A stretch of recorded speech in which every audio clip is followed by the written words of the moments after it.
Bienvenidos al curso de análisis matemático y continuamos desarrollando los temas relativos a la teoría de Riemann, de integrales de Riemann. Este es el video número 8 que dedico a este tipo de resultados. Y entonces en un video anterior nosotros habíamos establecido que si una función es continua es integrable. Ahora quiero demostrar un resultado un poquito más general. Si yo tengo lo voy a anunciar, es un lema, pero lo voy a anunciar como un teorema. Lo que pasa es que a partir de este teorema vamos a poder obtener resultados más generales. El teorema dice lo siguiente: sea una función f definida del intervalo AB cerrado en R. Y esa función vamos a pedir que sea acotada. ¿Ok? Tenemos esa función acotada. Perdón que la A no se ve muy bien, es que la tiza está muy gruesa y no me deja escribir correctamente. Entonces sea una función acotada, ¿ok? Por otra parte, vamos a suponer que f es continua. Supongamos f continua,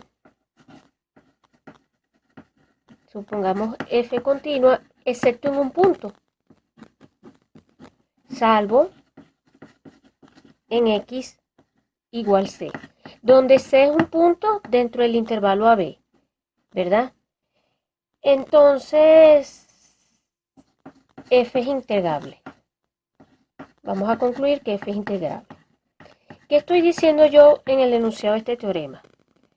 Imagínense, repito, si yo tengo una función que es acotada y supongamos que ella es continua, salvo en un solo puntico dentro del intervalo AB, podemos concluir que ella es integrable. ¿Qué es lo que yo estoy diciendo aquí con este resultado? Que si ustedes tienen una función de este tipo, supongamos, imagínense que por aquí está el intervalo AB y supongamos que la gráfica de la función hace esto, aquí, y pónganle que acá. La función es continua, excepto en un solo punto. Y ese punto pongámosle que sea C que esté acá y la función sea, por ejemplo, abierta acá y cerrada por acá. Si la función presenta una discontinuidad de salto dentro del intervalo AB, a pesar de esto, ella es continua en este pedazo de A hasta C, ella es continua de C hasta B, pero en C tiene un salto, presenta un salto. Bueno, a pesar de este salto que está aquí, la función va a continuar siendo integrable. Eso es lo que me está diciendo el teorema. ¿Cómo vamos a demostrar ese teorema? O bueno, también podemos tener una función así, permítanme dibujarla. Una cosa así, perdón, es la tiza. Supónganse que tienen una cosa así, viene así, aquí está abierta y acá. Y por acá tenemos el puntico C. Pónganle que este es A, este es B, y la gráfica de la función es algo como esto. Pónganle que este es el punto C. Bueno, bajo situaciones de este tipo, la integral va a seguir, la función va a seguir siendo la misma, ¿ok? O sea, la condición de integrabilidad no va a ser perturbada por un 1, 2, 3 puntos, inclusive por una cantidad finita de puntos. ¿Cómo se va a demostrar este resultado? ¿Cómo se demuestra? La demostración corre de la siguiente manera o se realiza de la siguiente manera. Nosotros sabemos que la función es acotada. ¿Por qué? Porque tenemos que la función es continua en un intervalo cerrado, compacto, pero claro, ella, repito, ella es continua de A entre C y después es continua de C entre B. Pero en C tiene una discontinuidad de salto. En C la función vale f de C, que yo sé que es un valor finito. Entonces, bueno, existe un m, yo puedo decir que existe un m mayor que 0, tal que módulo de f de x es menor que m para todo x en el intervalo AB. ¿Ok? Eso es lo primero que establecemos.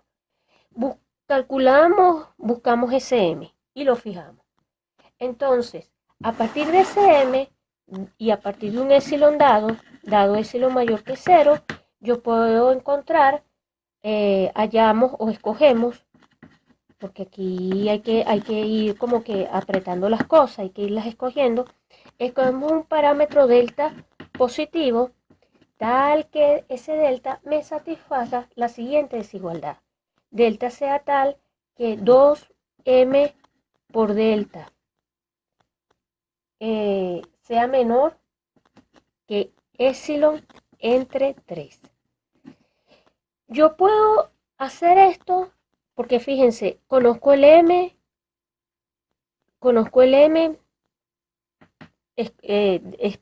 fijo el epsilon, entonces el delta es simplemente despejar esta desigualdad. Pero yo puedo hacer esto gracias al lema de Arquímedes. La existencia de dicho delta está garantizada por el lema de Arquímedes, que nosotros ya hemos demostrado en videos previos. Entonces, fijo el epsilon, fijo el m, construyo el delta de esta manera, y a partir de allí, ¿qué nos queda? Nos queda verificar que la función f satisface la condición de Riemann. Para ello, entonces, uno tiene que observar lo siguiente, ¿no? Fíjense, la idea es que entonces yo tengo mi intervalo AB, ¿verdad? Y yo voy a escoger, yo voy a hacer lo siguiente. Yo me voy a parar en C, ¿verdad? Y yo alrededor de C voy a construir un intervalito de longitud C más delta, C menos delta, ¿ok? Yo voy a trabajar en este pedazo a la izquierda, desde A hasta C menos delta. Yo voy a trabajar en este pedazo a la derecha de C más delta hasta B, ¿verdad? Y en esos dos pedazos, tanto a la izquierda como a la derecha, yo sé que la función es continua. Como la función es continua aquí y la función es continua aquí, yo puedo entonces garantizar que en cada soporte, además son dos soportes disjuntos, allí, por el resultado del teorema que realizamos en el video anterior, allí la función es integrable. ¿Ok? Entonces, en este pedacito, permítanme decirlo así, no lo escribo con detalle porque, bueno, aquí podemos definir una partición P1. En este otro pedazo vamos a definir otra partición P2, ¿ok? Y ya por hipótesis, yo puedo considerar P1 y P2, utilizando el teorema anterior. Aquí P1 y P2 me van a satisfacer la condición de Riemann. Entonces lo que nos faltaría es ver acá, qué pasa acá, ¿ok? Eso es lo que vamos a escribir a continuación. Entonces, por un lado, yo sé, fíjense, ese intervalo vamos a llamarlo I, o sea, vamos a llamarlo I0.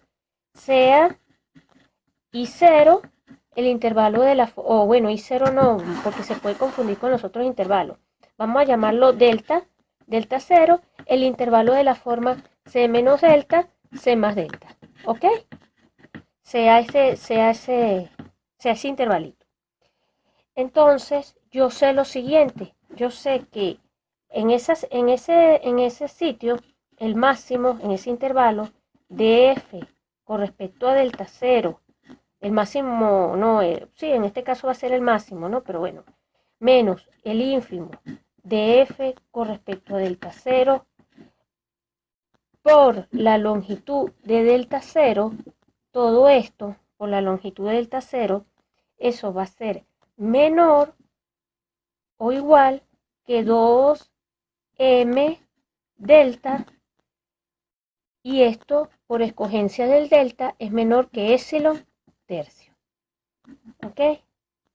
¿Por qué yo puedo garantizar esto? Porque por desigualdad triangular, esto, o sea, la función es menor que m, la función que esto es menor que m, la suma de esto es más pequeño que la suma, por lo tanto esto es menor 2m, esto mide delta por la construcción de quién es delta, la construcción de quién es delta sub 0, la construcción del intervalo, esto mide delta, esto me genera delta, esto es menor o igual que 2m, y por la escogencia del delta, eso es menor que epsilon tercio.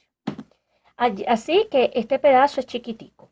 Por otra parte, lo que les decía anteriormente, por otra parte, f es continua,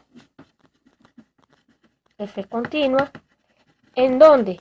En el intervalo a c menos delta, ¿ok? Como f es continua en AC menos delta, para el epsilon que ya yo fijé anteriormente, yo sé que f es integrable y por la condición de Riemann, entonces existe, luego vamos a decir, entonces existe P1 tal que U de FP1, es decir, las sumas superiores menos las sumas inferiores con respecto a P1 es menor que epsilon tercio. Es decir, que como la función es integrable en el intervalo AC menos delta, yo puedo conseguir una partición 1 tal que esta diferencia sea menor que epsilon tercio.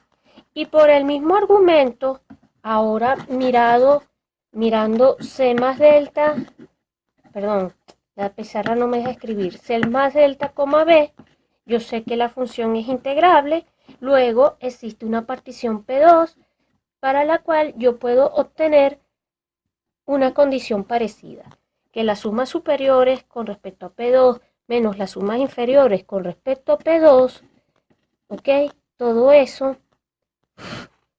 P2, sea menor que epsilon tercio. Entonces, haciendo esas tres desigualdades, considerando esas tres desigualdades, ahora nosotros lo que nos resta para demostrar que la función es integrable es definir lo siguiente. Definimos, permítanme llamarla P sub epsilon, como P1 unido con P2 unido con los puntos que en este caso lo voy a escribir aquí abajo. Esto va en una sola línea, pero no me cabe. Bueno, vamos a ver si lo puedo escribir acá. Unido con los puntos, los puntos que habíamos definido que eran C más delta, C menos delta. ¿Ok? Yo no sé si ahí se vea, lo que pasa es que me limita mucho el tamaño de la pizarra y me limita mucho P sub epsilon. No va a ser la cosa que P1 unido con P2 unido con, lo escribo aquí abajo, así, lo correcto sería escribirlo, C más delta, C menos delta. Esa es la partición. Y ya vimos que para esa partición, por las tres desigualdades que acabo de escribir, esta diferencia que ustedes van a tener aquí, sumas superiores menos sumas inferiores, va a ser menor que epsilon tercio más epsilon tercio más epsilon tercio, y eso da epsilon.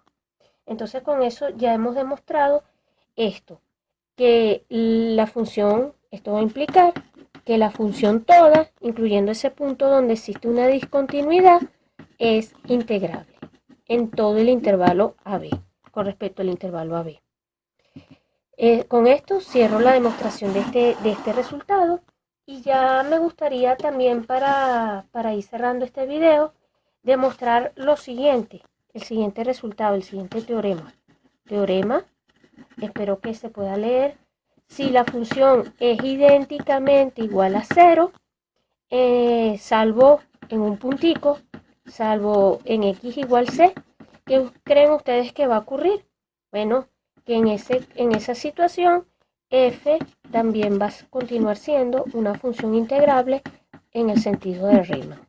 Es decir, que la condición de que una función sea integrable no va a depender o no se va a ver afectada por puntos, porque la función deje de ser continua en un solo puntico.